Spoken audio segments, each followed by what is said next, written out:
in French, I heard like you do have a word for like to slap you in the face with my dick. Slap you in the face.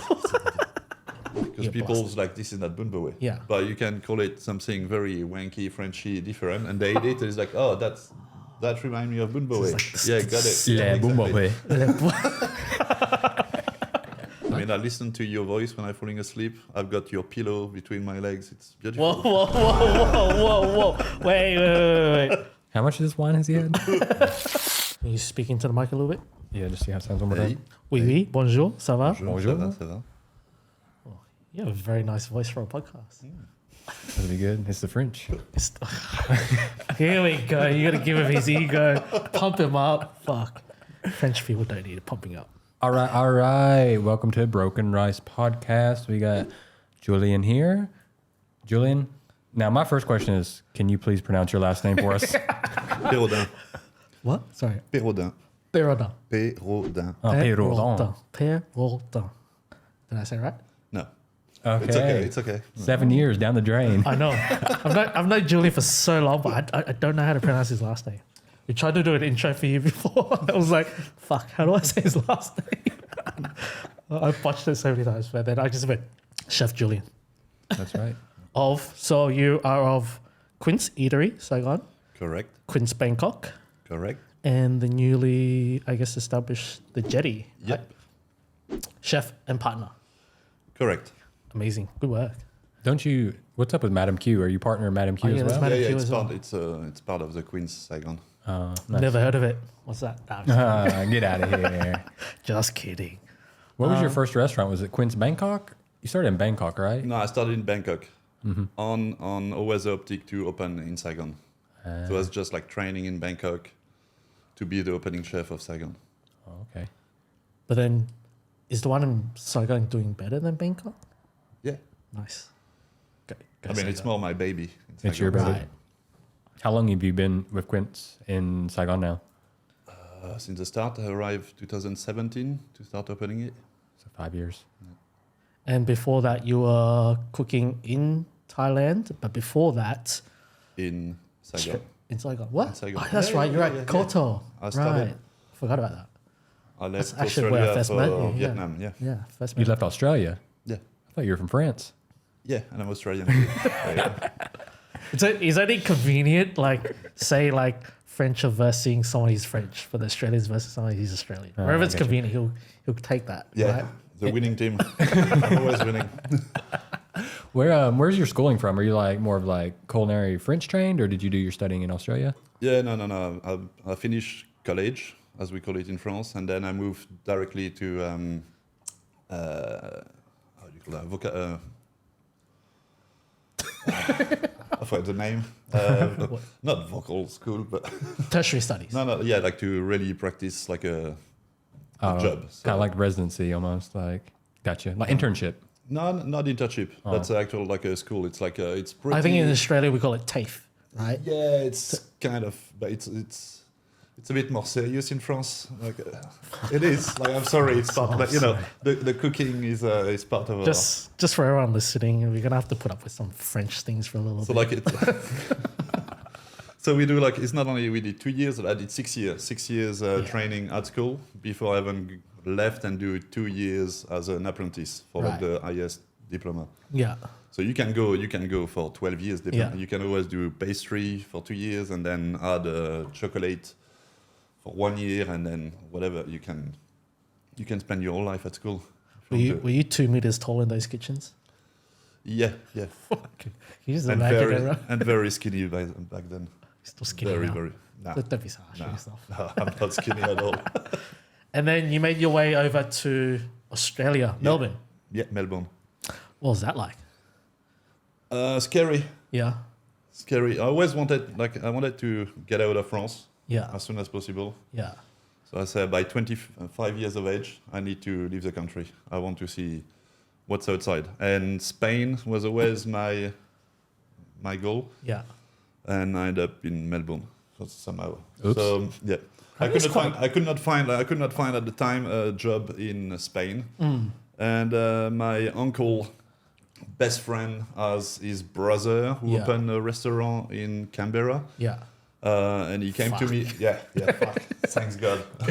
You didn't And get a camera. he came to me one day and say, "Hey, like I've had a friend of a friend who's got Yeah. a restaurant in Canberra looking for a chef." Yeah. Way over my head as well. I was nowhere near a head chef back then, but I was like, Australia, never thought about it. Yeah. I wanted to leave France. That's a pretty that's far away. Yeah. So I was like, yeah, why not? And I called him. So every night I was like waiting for the hours to match in Australia and call him to say, hey, are you interested? I can Yeah. come. Back then it was very difficult to get a visa to work in Australia. It still is, bro. Yeah, still is, but a bit. And he told me, yeah, sure, come by yourself. Like, I'm Yeah. not going to sponsor you because he sponsored his last head chef. Was that fucked off? To Yeah. the, Are you working illegally over there? sponsored, yes, so- yes, at the start, yeah, of course. Fucking illegal immigrant you. Fucking hell. Go, I'm surprised Bal's not like, go back where you came from. Well, I do tell them this a bit. It's just between us, though. Don't air the dirty laundry. They get me cancelled. Anyway, where was I? Yeah. Could not find a way to go to Australia at Yeah. all back then. And he told me like something very weird. He's like, if you really want to go to Australia, go work in England. It's the same. So Who like, the okay. fuck said Yeah, so I that? was like, England and Australia is not the same. I moved to work in England. Yeah. When I got absolutely caned, like Yeah. there was Where at in England? Hmm? Where in England? London. Yeah, which restaurant? It's called Orrery. So I started at like a suburb of London called Yeah. Ruislip, like very very posh suburb. And there was this hotel Yeah. hotel residence. And at the time, that the first times, then I worked there, and where there was two GM. Yeah. And there was a French GM and an English GM. And basically, it's been basically it's been always a battle of one GM is going to remain. Right. Will it be the English or the French? Yeah. And when I was working in the kitchen, all the English side was taking care of the hotel, the buffet, breakfast, and all this. Yeah.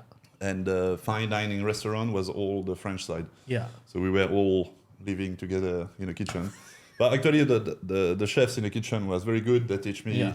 because I could not speak a word of English. Right. Like I was like, So raw. after like 10 years, I guess, Yeah. studying English Yeah. at school. Here I still remember I was in my car because I drove my car to London. In my car looking Oh, for... from France. Yeah. Oh, right. Yeah, I took the ferry and... Yeah.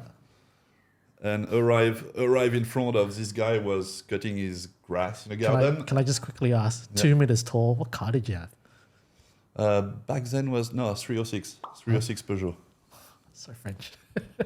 But that's a tiny little hatch. No, it's pretty good. Yeah. Yeah. Well, for me it's big, but for you it's got No, it's like Big enough? like in Australia I was driving Corolla. another small car. No, but it's actually very spacious. Right. But anyways, you drove your car to. Yeah, just asking like random, like where is the restaurant? Yeah. I could not even say that. I had like my little fucking dictionary, pocket Yeah, dictionary. don't Google Translate. And I was no, there was no Google at the time. And I was like thinking, I was caning myself, like, look at you, you fucking dumbass, 10 years at school, and you can't even ask a direction. Like,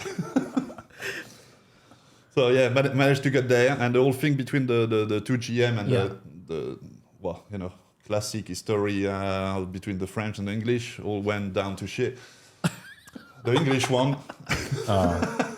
Here we go. Yeah, okay. English won, so everybody got The English got one. out. Okay, nice. And then my mate at the time there, I was living with my friend, and he was like a pastry chef, and he found like a job as a pastry chef in one Michelin star. So I decided to follow him in a different Michelin star restaurant, but we are still living together in London. Right. And yeah, it was a good time.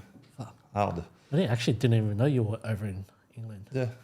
And then obviously, Well, then one Christmas, that was like I think around September. I don't remember which year, but the Australian government announced that we'll do like the working holiday visa things with France. So I applied straight away, got it. I pissed off the whole kitchen team in London because I quit just before Christmas. Because I wanted to spend Christmas and New Year with my parents before flying on the other side of the world. do you have chefs doing that to you now? Quitting before Christmas? Yeah, you. Serves you right. You did. I didn't quit. My contract was out. Anyways, You didn't have a contract. a loose contract. Speaking of illegal workers, Yeah. Don't know who you're talking about. And then Then I arrived in Melbourne. I landed around 1 o'clock in the morning, and that was around the 6th of January. At that time, every year it's fucking hot. Yeah. And so here I was at 1 o'clock in the morning at the airport, taking the bus to Flinders Street Station, which back then was under construction. yeah, So arrive in the CBD at 3 a.m. in the morning, 37 degrees. With summer in Melbourne is fucking brutal. It's one of the hottest places on earth. Summer. So it's like imagine, Christmas is meant to be like white, snowing. yeah, it's probably It's like like- 40 degrees. And, Literally, no joke. yeah, like 4 o'clock in the morning, 39 degrees. Sweating your like, balls off. What the fuck? And then I arrived there into like a construction site. Everything dark. I didn't know where I was. I didn't plan any hotel. Nothing. I Holy just had fuck. my luggage. Yeah. And I just saw on the corner which is still there, like a pub backpacker things. And I went there to get a room. I got like a share room with some. It smelled like fart in there. I was just like try to take a shower. and Smelled you- like French cheese. yeah, except they were all English. But went to take a shower, and it was like a horror scene, like like a bowl of fucking air, like blocking the French cheese. drain. I was like, yeah, fuck that. So I slept like 3 hours, get up as soon as I could, pack up my bag, and try to find something else to. So what makes you even think about going somewhere not even planning? I just wanted to Just want to fucking do it. Just go. adventure. The best way to do it is just fucking do it. Yeah, I was in my mind, like I was at a fantasy Yeah. to go to the airport just with a credit card. Yeah. And without I any guess back booking, then, and just like- wait for a thing and say, do you have a ticket for there? Yes, and boom, I go. I guess back then you wouldn't have like booking.com or like Coda.com or No, trip.com. There was nothing, right? You No, just- they had like the Lonely Planet, but the French version Lonely Planet to find. I had a good mate yeah. in Australia. He was doing this with his friend every year. They were like gathering like 4 of them, and they would just go somewhere just with a credit card, nothing else. Fuck. And they told me every time when they come ballsy. back from holidays Yeah. at the immigration, the Australian immigration, when they're like, "Hey mate, how are you?" They're like, "No luggage, nothing." That's so ballsy. I've done Even me as an Australian going back to Australia through border security, it's even a hassle for me. For someone to come with nothing and just a credit card. Fuck. Yeah, dude. I've done that. I've done just like a fanny pack. Or into the US? No, like other countries. Like I'll just go to another country with a fanny pack. Yeah. Yeah, it's pretty fun.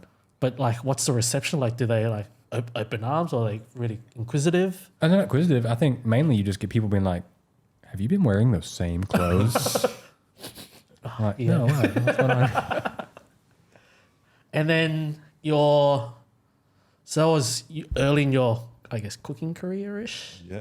Were you even finding, like, obviously French trained background, and you saw, I guess, what did you think of the style of the food that you saw in Australia? Was that a big shock to you, or because it's very different? Yes, but not really. I always had a problem. Like I always loved to cook since I'm at a young age. Yeah, But when I start to go into like even school to train, it was not fun. It was like pretty brutal Yeah. on me. When I went to work in Michelin star, some were like so. They remove the whole fun of Yeah. it. It's so like stressful. And Right. I can't sleep at night. yeah, So at one point I really wonder like, do I really want to do this? Oh yeah, yeah. right, wow, Because like I don't know, it's not fun anymore. yeah. And This that- is in those upper echelon of restaurants, like the Yeah. Michelin restaurants. Yeah, when I was in Paris Yeah. and then so there's still a part of me who would like to do it, but I wanted to work in all those like 3 Michelin star, but it was so full on then. Yeah. All the fun and my love for cooking was Yeah. disappearing because it was overtaken by all the stress and Yeah, I realized myself becoming a real cunt as well with people, like because that's like, the Australian. Really? I was Yeah. One day, that was in England. Like a Spanish guy came to work with me, coming from same 3 Michelin star in Madrid. So Right. someone who know how to cook, and he told me one day, it's like, oh, I need to leave now, and we were like so in a shit, like it was wild mushroom season, so like so in a shit for the service. I was like, where are you going? Oh, it's my girlfriend's birthday, blah blah. I need to go, and I make him feel so bad. Then he came back to work and told his girlfriend like he canceled. I was like, fuck, like, what an asshole I am. But All over a white mushroom. yeah. Are they even still together? Huh? I don't know. That's funny because like I've been to Quince and you seem now like you're pretty chill. Yeah. He's chilled out a What? lot. I mean, I am chill. he's just like he wasn't doing much when I went there. I don't know. He just like grabbing things off the shelf for people. The shelf that only Julien can reach. That's where I put my wine. No, being a dad can Chilled be you done. down. Oh, Yeah. It's Yes. Yeah, I heard your kids are pretty intense. pretty Yeah. reckless. Yeah, intense. Yeah, the good things they never say yes, chef. That's the difference between my kids at work and my kids. They just look at me and say, yeah, right. Your kids make me never have kids. Crazy, man. But they're cool in small fucking doses. That's why he's got the wine at work. Yes. Yeah. Also, like when I arrived the first time I arrived in Vietnam, so I worked like for Koto, and it was run by Hanoian. It's all. Yeah. And I arrived there from like Australia, or even France, when chefs are king in a restaurant. Yeah. Like when the chef says something, Yeah. everybody have to listen. And I arrived in Vietnam, and suddenly I'm just like the guy in the kitchen. It was like chefs. Oh yeah, Does that come down to like communication? No, Like I think language barrier? it's not recognized as a. Right. It's you're just What a about chef. now? That was think now a it's fair get- few years ago. Yeah, now it's getting better. But Yeah. same like whatever I was saying, like you can't talk to me. Yeah. Like you have no power. You're Yeah, just right. the guy Very dishing out the food. military system. Yeah. And I was like, yeah. So I mean, that's what I like with Vietnam. It's like either it humble you and you can keep going, or Yeah. you can't take it and you leave Yeah. because like you're not going to change them. Many tried, many failed. I guess just quickly touching, I guess we have to briefly go through this. You were talking about how you're in Michelin restaurants before, then you went to Australia. It was, I guess, a bit more subdued, and now you're working in Vietnam. The Michelin Guide just made an appearance. Any views on that? Yeah, I think it's good overall. Yeah. I mean, it's I it was guess very Congratulations on control. being a part of the selected, Thank you. whatever selected means. I still want to find this out. Listed. It's just listed. But Yeah. what is listed? What is? It's just you appear like you don't have to have a star or a bib Yeah. to be But is on is the it guide. is it Like in Bangkok, Queens has been in a guide for the last maybe 4 years or something like that. As But just listed. Like just before listed. they used to have a plate. the Assiette plate? Yeah, but they get rid of the plate like I think 2 years ago or something like okay. that. So now it's Okay, just now- okay. it's just a listing. But when they announced it in Vietnam and they talk about selected, like everybody because they changed the name, so everybody was a bit confused Okay. of like what was going on. Yeah. But it was controversial, obviously pissed off a lot of people. But I think it's good because at least they pissed off everybody. Instead of like giving too much to some and not enough That's to right. everybody's pissed off. Right. Marketing 101, piss everybody off and you get the exposure. Well, any So- publicity is good publicity, right? That's I right. mean, they went hardcore on, it's all Yeah, it's- Vietnam. It's been like Vietnamese restaurant, win it all, outside Coqui. Yeah. Coqui, not Coqui. I have no idea. I didn't really pay it. I had paid zero attention to it, to be honest. And yeah, after it's a company, they got paid by another company to come. Yeah. Everything comes with the territory, I guess. But you get like, Thailand wasn't great when they started. I'm pretty sure Singapore was not amazing. Now they really developed a lot in Thailand. Yeah. Um, But do you not think it should be more stringent in terms of like really thorough in the research? Like I would have actually been happy if one restaurant only got it and there was Yeah, me barely too. any selected. Like Yeah. because that would have been like that would have kept the prestige. Now it just feels like almost anyone can get it. that moves away from the prestige of what it means to get a totally. star or to be even mentioned in the guide. Yes, still. It is what it is. Time is money. I mean, again, it's a business. So I guess I would have loved them to just say, yeah, only 1 star. Yeah. That's it in all country. But surely they must have some pressure as well to do more than this. Yeah. And I like the fact that they did not give, like it was sold out and they would be like 18 1 star. So they kept it very, work a bit harder. Yeah. Any restaurant that you've been to in Vietnam that you think actually should have gotten a star? Because I would say you are probably more better versed or better represented because obviously the star is from where you're from and you've worked at these restaurants, so you would know what it actually takes for a guide to actually give a place a star, 2 star, 3 stars. Nah, what I think the standard I know Michelin in France and what people talk about it here or in Asia, or even, like it's totally different. Like everybody here say Michelin 1 star is for the chef and the food, and the star never been about the chef for me. Yeah. It's always been a restaurant. The chef leave. Exactly, that's what I mean. The restaurant. I've always been under the thing that there's no such thing as a Michelin-starred chef. It's a chef from a Michelin-starred restaurant. But that adjective is just thrown everywhere right now. Like I think it's. I mean, with all the 50 best, and I guess they changed the way. To see things. Yeah. I mean, the main one is La Villa, because the main things for Michelin, as I know, it's consistency. You have to be consistent. You can and that is one of the most consistent restaurants to ever be in Vietnam. Sounds like a French restaurant. Sounds like a French restaurant. Well, yes. You got me there. So, but again, they came only one year. Yeah. And I don't think they arrived early this year. Not even, I think it was like 6 months. Yeah, and they had a lot of work to do. Because usually they do only one big city. They went to the 2 big major cities. And the way they view things, it's totally different in Vietnam, even compared to Thailand. Like there's so many. I mean, people complain about banh mi not being represented. I don't think banh mi should be represented because. Neither, it's as great of a sandwich, one of the best sandwiches in the world. But I love kebab as well. No fucking bib gourmand for kebab. Even in Germany, like a lot of great kebab. Berlin, so many sick kebabs over there. But I'm pretty sure they don't have a bib Michelin for this because it's not a restaurant. You need to be a restaurant. And I think they will narrow things down and add. I mean, there are things to be said about the Michelin. The lack of Japanese restaurants in Saigon, because there is.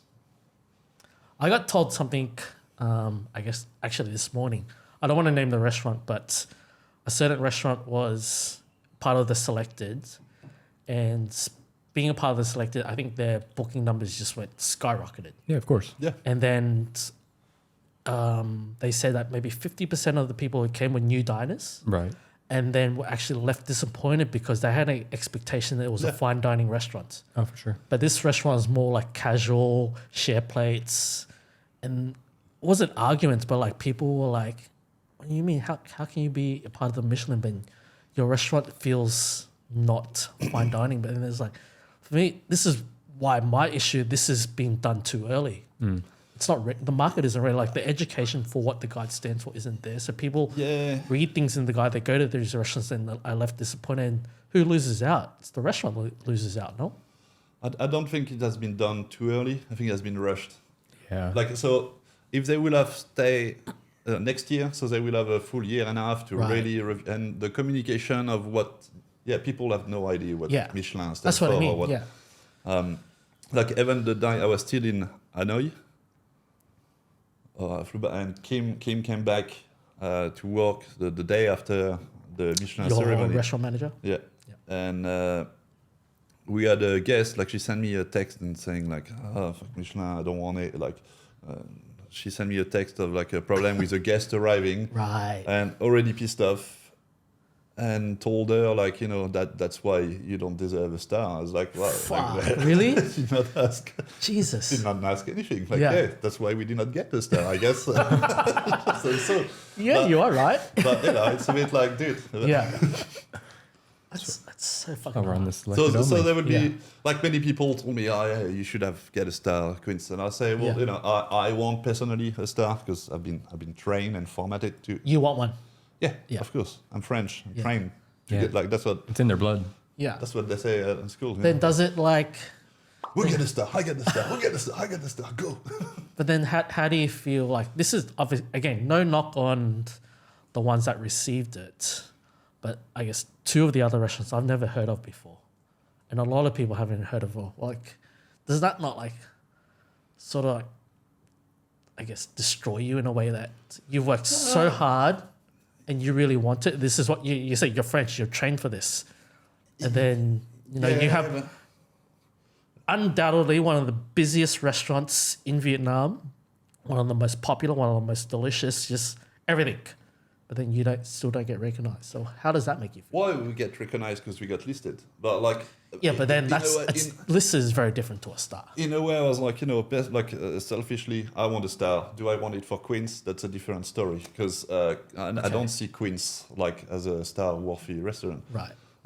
And I'd rather not have a star, and the business is good. We're always full. 100%. Than having a star and start people coming and say, like you say, high expectation and Exactly, feeling yeah. disappointed. I prefer people sitting with customer who tell me, oh, why you didn't get a star? You should get a star. Yeah. Than, oh, why did you get a star? Because People you are had this, coming this, for this. you based on your own merit for the delicious food, the great Yeah. service. It's not because someone said, actually, hey, maybe you should go there. It's actually Well, we have a lot Something. of people that come because a friend recommended, Yeah. but not because a guide. Or Exactly. Right. Yeah. I know Quince is very hard to get into. Madam Q, pretty easy to walk in. Quince is hard to get into. why are you looking at me for that? What the fuck? But one thing, like, is a Michelin-starred restaurant the best business approach? If you're looking at it from a business point only, Me personally, I not for me. yeah, because Like,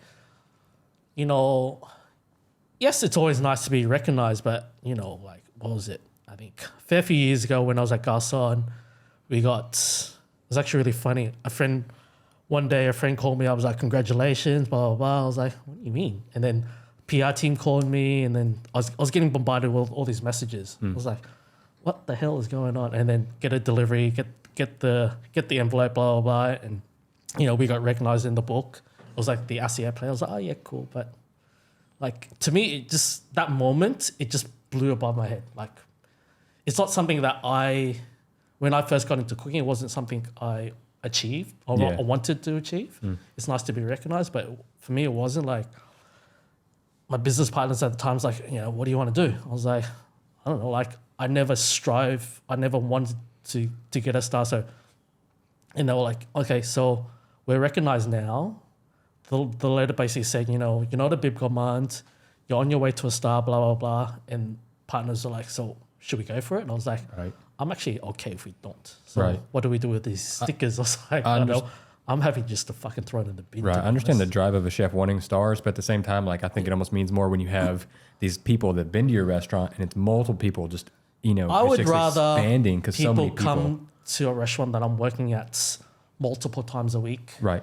based on merit, not based on One person. a list or something. Right. Because generally these lists, people will come like, they'll read the book and they'll say, oh, we'll check out this one. They come once in a blue moon. Right. To me, that doesn't mean anything because that's not an achievement for me. It's to be able to provide a place where people can frequent, come day in, day out. You make friends with them. More money.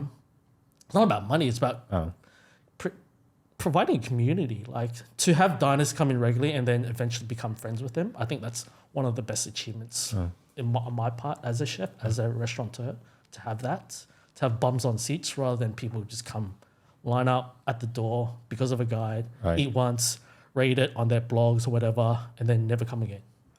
So that's so soulless and so empty for me. So as a business standpoint, for me, no. But I'm sure there's others who would love that drive, foot traffic, bills coming in left, right, and center. But I don't know. I mean, it is proven then if you get a star, your business will. Of course, for sure. Every time. The problem is when you lose it. And when you lose it, it gets worse There's than fucking where you started. chefs It's worse out and there worse. who fucking neck themselves because they've lost the start. Oh, Because yeah. they're so serious on it. And then when they lose it, it's just like Their whole world comes crashing down. Exactly. And it's so sad. Well, that's yeah. But again, it's like I don't know how to explain you that, because I understand in Australia, if like when you were in Hong Kong and you got listed, Australia, they know about Michelin, but they don't really pay much attention. They don't really, because it's so foreign. It's so foreign. They don't care. They don't really care about it. And I love that attitude about Australia. But you get even to the ad, the edge ad, like a 1 ad, 2 ad, 3 ad. That's a different story in Australia.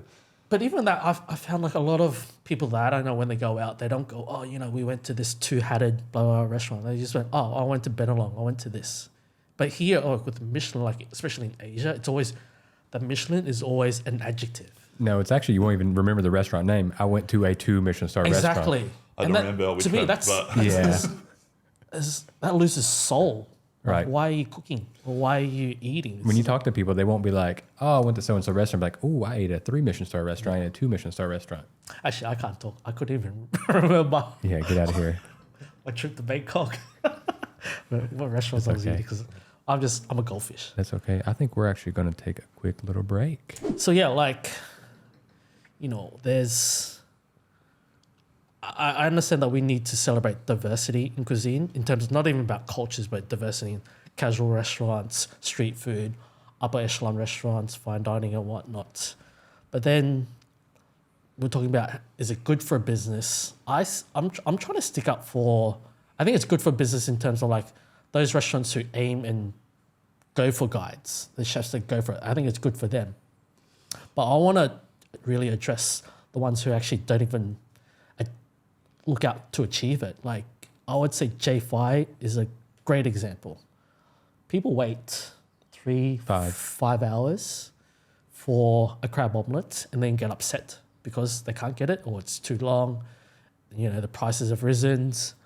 But at the end of the day, it wasn't, she never said, put her hand up and say, I want to be in the guide, blah, blah. It was just someone came across and selected, hey, actually, maybe that should be in the guide. So I think she was in 50 best or something like before that. even the guy came. She even like female chef of the year or something like that.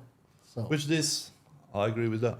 Like respect. I can't do what she does at her age. her craft is amazing, but it does come with some negativity as well for a business owner.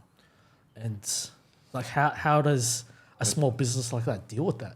I mean, same with Yannis chicken in Singapore. Oh yes, the Hawker Chan. Yeah. That the same. Like I'm sure that fucking got blasted in Australia. I was like, oh, this isn't a Michelin Hainan chicken rice. I was like, well, yeah, I don't know. What is it? Michelin? Does it deserve? But again, they did not ask for it. Yeah. So do you see like that happening with cuisine in Vietnam? Because my thing is, I'm not hating on the guide. I have so much respect for it and what it means. It's more, I worry about the Vietnamese cuisine in general when the guide is here. I'm not talking about food and beverage or hospitality, because when it's here, yes, it's going to raise the bar. It's going to allow the dining public to pick and choose. Chefs are going to up their game. Restaurateurs going to come up with better concepts, better service. Are you just afraid that like it's going to get even more fun, banh mi like focused? Not so much that. I'm more afraid of the future of Vietnamese cuisine, actually. Like, I hope I'm going to be proven wrong with this, but I think it's going to be very detrimental to Vietnamese cuisine, because if we kind of keep using these adjectives to describe dishes or restaurants or mom and pop shops, and I would want the younger generation of Vietnamese to cook Vietnamese food or not aim to cook, no offense to others, but like French food, Japanese food. I want them to... There's nothing more special to me than I would have to use Thailand as a great example, or just cooking Thai cuisine at the moment over there in Bangkok to its optimal potential. Like the flavors are still there, the dishes are still there, bringing back the history, bringing back the ingredients, which I find really lacking here. And I think this cuisine is very special. So I don't know. I don't know where the future holds for it. Well, yeah, that's what you talk about in a podcast about the Vietnamese cuisine and what. Like I feel the difference with, I don't know, even Vietnamese cuisine is got a bad name for Vietnamese. Well, like they love it. Yeah. They know it's cheap and it should be cheap. Yeah. No one's going to. Yeah. When you see all the young chef here, like you say, they always do French or Japanese, something that They have to bridge away somewhere. They don't. When I see in Thailand, when all the Thai chefs came back from abroad, they already took on board all the Western knowledge they like at school or in different restaurants, but bring it with the flavor to respect or to bring back Thai their way. And it's been well received. Yeah. Here, I don't even see anyone do this. They just go directly to. I think you asked me like a couple of days ago, like you wanted to do an event. Is there a chef out there because you wanted to bring that modern-ish Vietnamese? Yeah, and not many does it. To Thailand for an event or something. Like that. You was like, and I was trying to think of it as well. I was like, actually, I don't know. Yeah. And I wish. I hope, this guide brings that positivity that allows chefs to be like, hey, actually, you know what? I want to go back to my roots. I want to use, but this is Viet Hong. I hope he does this whenever he comes back and decides to do something because he's one of the most talented Vietnamese chefs around. Yeah, well, the best dish I ever had. But he's working at all these foreign restaurants. He's like at Noma and all that stuff. So. Yeah, but that's good if you get all the concept and but not the cuisine. Like how does he bring all this to Vietnamese cuisine and with Vietnamese flavor and not shy away and try to call it something else, but actually it is Vietnamese. Yeah, but he can't call it Vietnamese, otherwise you're going to get murdered by all the locals. It's like give a chance to. Yeah. But that's why in a way Peter doing great with this. Yeah. Like when he's the only one who really fuck around with Vietnamese food. You're right. And do you come across that when you're doing your menus? Obviously, Quince is an undefined cuisine restaurant. Like you do shit from all over the world. Yeah, because I get bored. So yeah, definitely. Well, that's a testament to your talent, really. But then you do have elements of like Thai, and you try to throw in Vietnamese. What's your reaction when you do your more Asian flavored dishes? Well, again, you see this when we did collab together. Yeah. Like when we did like these bun bo things. Yeah. I cannot put this on the menu and call it bun bo. Yeah. Because I get. Yeah, because people's like, this is not bun bo. Yeah. But you can call it something very wanky, Frenchy, different, and they eat it, and it's like, oh, that reminds me of bun bo. Yeah, got it. Yeah, bun bo.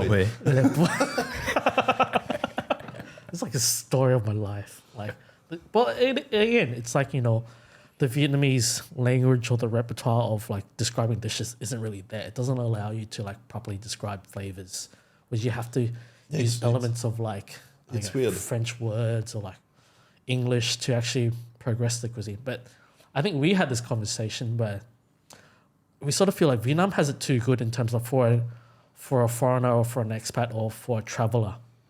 A lot of menus are in English. Oh yeah, it's really easy. But you go to like, I was in France for like three months or something like that. Yeah, good luck.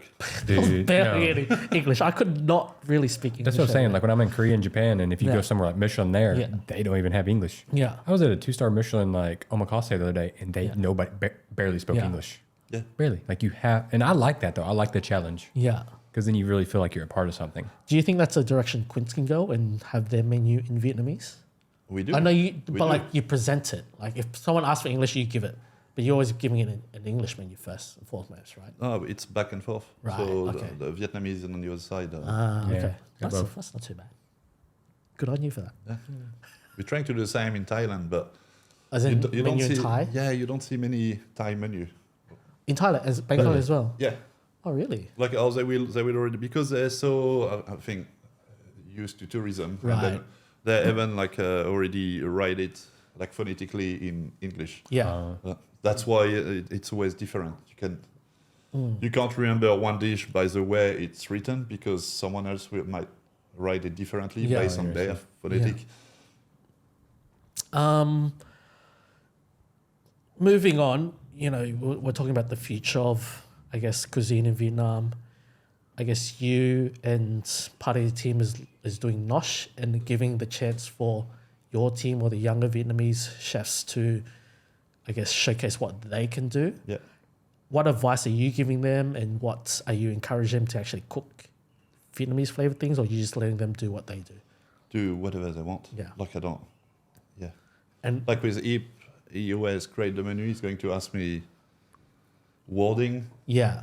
Does it work? And Yeah. then we do a tasting.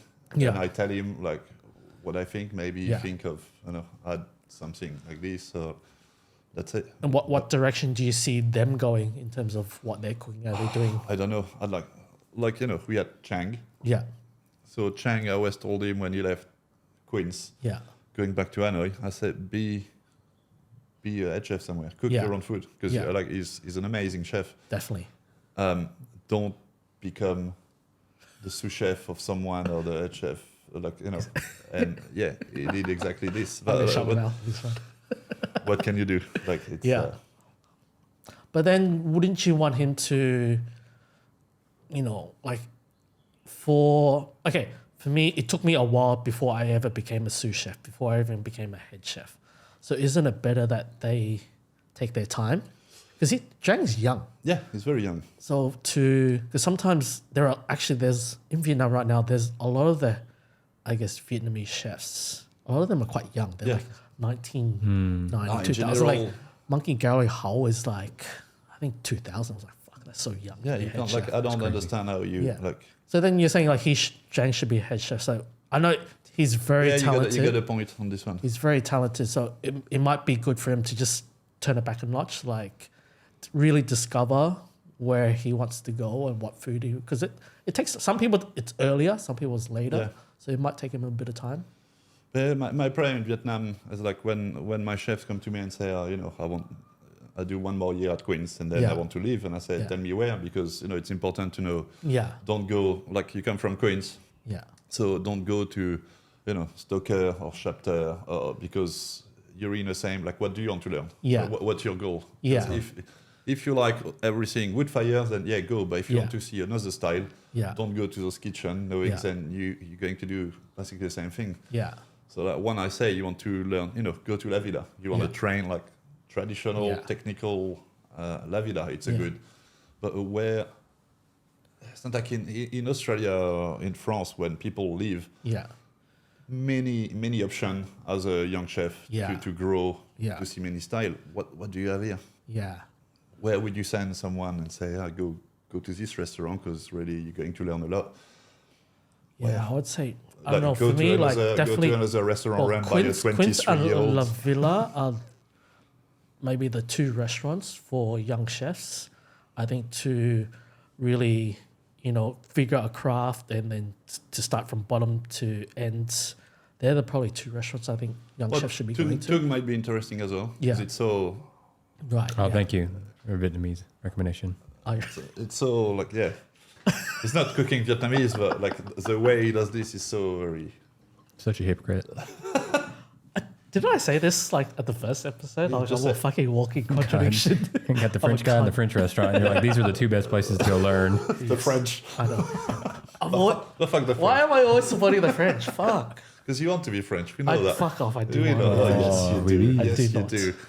I want to be. I'm an Aussie, bro. I'm as fucking true blue as it gets. Okay. Anyways, I think we've just, Yeah, that was heavy. That was heavy talk. I think we need some lighter Yeah. stuff. Julian, what do you do okay, so like long shifts over, what's like the perfect night for you after work? What do you like to do? Well, go to bed. If I No. I mean, like maybe before married life, Like, what's been your best you don't fucking best get in nights? bed after work. No. No, I have a You- bottle of wine and then A I go bottle, to bed. fuck off. You do like 6 bottles of wine, bro. Not 6 bottles of wine. Okay, 5. No, just go out and drink. Like I like to eat, but at night, like what do you like back in mainly Australia? I always love you finish and you go to like all those Chinese restaurants. Oh, Yeah. okay. You can do Chinese, yeah? And Was it Bao cooking the roast meat? I was in Melbourne. He was in Melbourne. I was in Sydney. I like. I will go home, watch a movie, And eat just pizza, and relax. drink a bottle of wine. That's Listen I to don't like listen to the Broken Rice podcast. Yeah, you can do that now. Yeah, Help put him to sleep. Help put him to falling sleep. asleep. Yeah, that's what I do now. What do you mean? You should be all ears. We talk about interesting things, no? I think we should do a bit of a overrated, underrated. We type can. of number. We can. I mean, I listen to your voice when I'm falling asleep. I've got your pillow between my legs. It's Whoa, beautiful. whoa, whoa, whoa, whoa, whoa. Wait. How much of this wine has he had? Okay, so I'm going to give you a couple of, items. And you're going to be like overrated, underrated, and sort of let us know why. Okay. Thermomix. Can you repeat what you said? Thermomix. It's like a heater, blender, so many things in So one. this is like a kitchen equipment, appliance. It's overrated or under. I don't think it's neither underrated or overrated. So it's properly rated. Yeah, Properly it's rated. properly rated. Yeah. Okay. It's, You got one? Oh, what about Roquefort cheese? it's underrated. Underrated still? Yeah. Everybody, when they talk about blue cheese, they go Roquefort. So it's underrated. Is there Underrated. not enough people eating Roquefort? That's such a French thing to say. Yeah. What's the best way to eat Roquefort cheese? What's the best way? Just straight. Just straight. You don't Straight. like jam, honey, cracker, nothing. No, any cheese, like when I get a cheese bone, fuck the apple, fuck the nuts. I just want bread and cheese. Yeah, That's fuck it. these nuts. Fuck them. When you say bread, it's got to be like baguette bread. Or I is it get like sourdough. Like, loaf? Any? If I'm at home and I get like fucking shitty sandwich bread. what from, about like crackers like Sayos? No crackers. Jats? Crackers is such a No, British okay. thing to, So- to eat cheese with crackers. So I guess Jats are overrated. Okay. What's that? Jats. The crackers. Yeah, overrated. Yeah. Fucking crackers. Fucking crackers.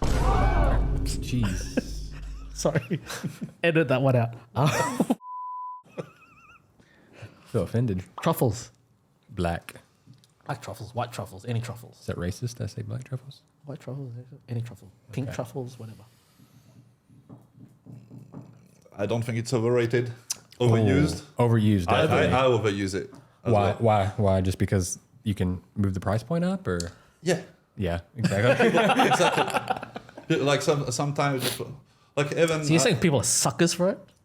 yeah, they do. Brutally honest. Like I've got like on a truffle it up on our Yeah. menu at Queen's, and sometimes they ask me like 5 grams of truffle in some dish. I will never put Yeah. a single. Just do it. And yeah, they pay for sure. Like I do it. Like Yeah, why not? customer is a king. When you make menu, do you have to think about people like that? So like, don't you have like, was it bone marrow and caviar? Yes. Is that for the people where you're just like, they're going to spend whatever they want to spend? Oh, Like, it's a good. Yeah, it's a good. it's a good business, It's a good business, item, right? yeah. But it's actually it's delicious.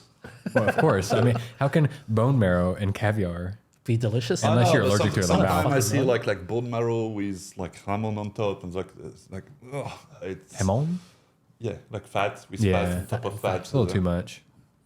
I guess, yeah. Well, then caviar. Overrated, underrated? I think it's overrated caviar. Overfished too. Right. Have you seen the farms of caviar? It's fucking gross. No, don't make this. Don't I make have this to say, disturbing. it's disgusting. I think caviar is a little bit overrated. It's good, but salmon roe. I prefer salmon roe over caviar. Oh. Yeah. Salmon roe over even fucking salmon farms are fucking gross. Yeah, Okay, be depressing. Sorry. Jay. Be depressing. I have to fun. be one of Keep it those. fun. Keep it fun. Keep it fun. Tom yum. Ooh. Which is a Thai soup. Thai soup, yeah. There's nothing you ask me, which I will say it's all rated perfectly. Like, there's Oh. nothing. You're allowed to say that. You say whatever you want. I don't know. Is tom yum overrated or underrated? Shit tom yum are overrated. Good tom yum is not. Right. Like, it's- yeah. I've probably done one. Like, People from like my country could like shit tom yum, right? And like they're like, this is the best tom yum ever. They I can mean, shit. it's not over like pad thai. Like actually, it's like the most touristic thing, like pho. Yeah. Like, Right. But you get a lot of bad pad thai, but when you get a really good one, Oh, it's really amazing. good, Yeah. yeah. When pad thai are well made, it's it's an amazing dish. amazing. Not bad. I guess to end it off, overrated, underrated, or popularly rated. Quince Eatery, Veganism. Saigon. Veganism, no. Yeah, no. Well, let's go there. Veganism. Let's have your thoughts on that one. Oh, it's way overrated. Why? Because it's like racism. It's same. It's like it's the How is veganism and racism even it's compared? extreme. It's extremist. That's it. It's extremist. What do you think about the chef that like said vegans are not welcomed in his restaurant anymore? Well, you can if he wants to. Yeah, I mean, it's his restaurant. Oh, yes, the one in Australia. Okay. It's a bit emotional, but maybe you should have. Did you hear about the story though? Like the proper story? I don't know. I only read So headlines. obviously the media portrayed it as, he was like, oh no, they're not, blah, blah, blah, they're not welcome. But the story goes is a customer requested a vegan item. This was 3 weeks out. They had a party or whatever, and she asked if they can have it, and he said yes. On the day, he was busy, and he fucking forgot about it. And then all of a sudden, he's like, oh, blah, blah, blah, my emotional, blah, blah. And then he's like, oh, no, they're not welcome anymore. But it's like, it was his fault. As a chef, it's hospitality 101. It's, you try to cater, you do your best to cater for whatever request. And I understand if this was on the night, they came unannounced, do you have this? Totally agree. Yes, that's hard. 3 freaking weeks notice to let you know, can you come up with a dish? There are things you can do. And then to portray it as if, he was in the wrong. I think that's so fucking wrong. And it just paints this, I don't think we need this narrative of like us versus them, veganism versus carnivores. Everyone can exist in the same world, same restaurant. It's easy. It's not that hard. So it's just this narrative of saying, I think it was so fucking stupid. And the people that defeated it, the comments were like going crazy. Yeah, it's always. And it was like, he got all this amazing publicity. Marketing 101, man. I don't know what you're talking about. Good on him. Do you know how many people are going to his restaurant now and they're like, I want a 72-ounce tomahawk right now? Well, he played it well. Okay, I'm going to give it to you. He played it well. But overall, like, veganism, it's like if someone say, oh, I only eat meat. This is fucking stupid. Like, I don't, why not something in the middle? Like, yes, we eat too much meat. We should eat more vegetable. Yeah. But to say, no yogurt or no honey because a bee suffer some, like, fuck off. Seriously. Yeah, fuck the bees. Like, not fuck the bees, but, I'm pretty sure a lot of vegan food murder a lot of bees every year. Are you pro or con foie gras? I'm okay with foie gras. Okay. I mean, again, I'm into. I like animal rights. I like good. We have too much shit meat, like mass produce both fish, even vegetable. Like so, food is not cheap. Shouldn't be cheap, and my main problem I have with food. We talked about this last time. It's like it's not like tobacco. It should be dealt with the same way as a tobacco company. So you do not have a carrot and on side an organic carrot, which is 3 times more expensive, but you label it as organic, like if it's something special. It's not. That should be the norm. The other one should be carrot, cheap, but can give you cancer and Alzheimer. I didn't think about this one. Oh shit! It has like those pictures with the fucking throat open. And shit. Fuck, that's a good campaign. It should because now organic sounds like for the main people, sounds like it's a marketing stunt. It's just to get more money from you. Actually, no, it's not. They throw 50% away because it's shit. So of course the price will raise, but it's good carrot. They're not pretty. Yeah. But the other carrot are fucking shit. But label it. Just say it's dangerous. Yeah. Wow. That's fun talk. I just want to piggyback on this one. As a restaurateur in Vietnam, we're talking about produce sourcing. Obviously, French train, you're always trying to get the best produce. With quince, obviously, and how the market goes, you're probably using more foreign ingredients than local. Yeah. Because, like you said, it's traceability. Yeah. Quality. Yeah. Consistency. Right. Yeah. Have you? Because I got when I arrived in Vietnam, I was like all amazed in all those markets and But then you hear a story, you see like the tests they do, and like it's fucking gross. You can't trust anything. Yeah. So that's why I prefer. And for the quality you get, and for what you pay when it comes from overseas, and sometimes for what you pay here. Yeah. It's in terms of like the better products. The value for the I prefer overseas and in Vietnam. Yeah. 'cause, you never know. Does that come to when you're putting on your menu, like your description? It brings more value. Like obviously you said food shouldn't be cheap. So if you have more foreign things, you're using foreign, I guess, better ingredients that allows you to charge appropriately. Because thinking of as a consumer, as a diner, like at the jetty, I use much more local. I try to use just local. Yeah. So I charge based on yeah, what I don't. like a proper food cost. I don't buy something which costs $2 and Yeah. sell it $150. Yeah. If I sell something $150, it cost me around $80. Yeah. But like with a restaurant like Quince, like it basically it sort of when you do the menu dictates how you're. How is the price? Yeah. Yeah, because now I put myself into this box Yeah. where, I mean, a menu need to make sense when you go to the pricing. Yeah. So if in all the main course, they're all around 900, Yeah. I can't just pop in something local as much as I want to cook it, Right. which will cost 350,000 because I will kill everything else in my menu. Right. Oh. It's very interesting. Especially on main course. Starter is different. Yeah. Starter, people will understand. You put Sio Chan on a brioche and Yeah. it goes 1.5 million. Or you can have a hummus for 290. Yeah. But yeah, that's like I should not have to explain this why. Yeah.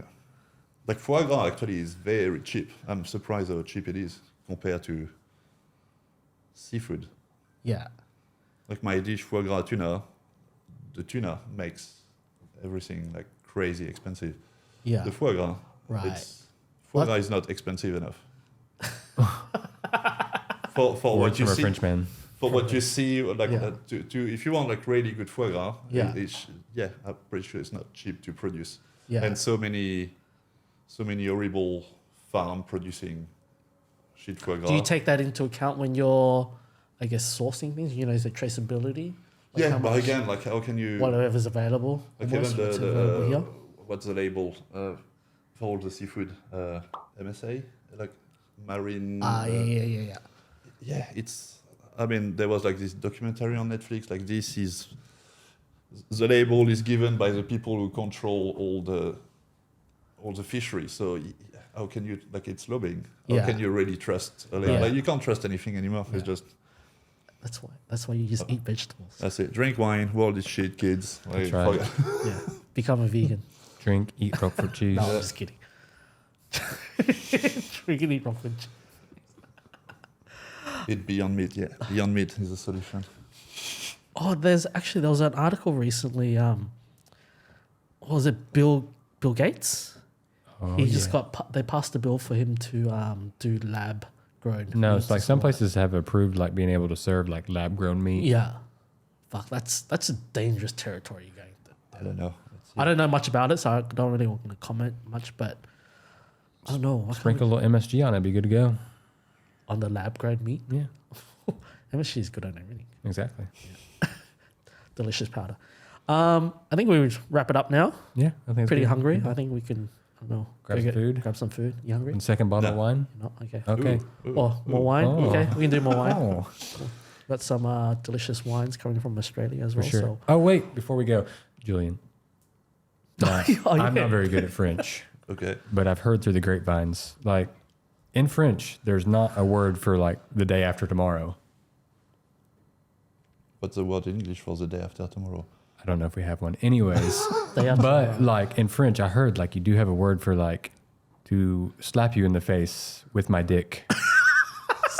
Slap you in the face. That's crazy to me.